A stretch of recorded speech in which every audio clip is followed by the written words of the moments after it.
নমস্কার।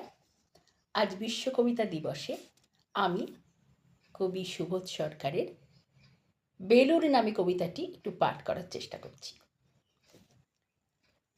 আমি একটা কোণায় দাঁড়িয়ে দেখছিলাম দুটি ছেলে গেরুয়া বসন পরে মন্দিরের সিঁড়ি মুছছিল। এত মন দিয়ে আমি কাউকে সিঁড়ি মুছতে দেখিনি। এত ভালোবাসা দিয়ে আমি কাউকে ধুলো তুলতে দেখিনি। সিঁড়ি নয়, যেন জননীর ত্বক থেকে ধুলো তুলছিল। এভাবে কেউ সিঁড়ি থেকে ধুলো মুছতে পারে এ আমি কোথাও দেখিনি।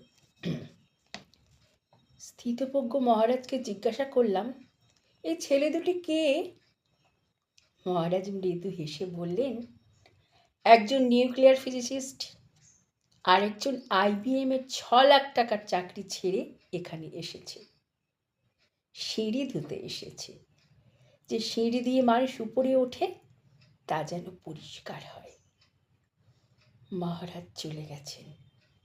সন্ধ্যা নেমে আসছে গঙ্গায়। আমার ভিতরেও নামছে সন্ধ্যা।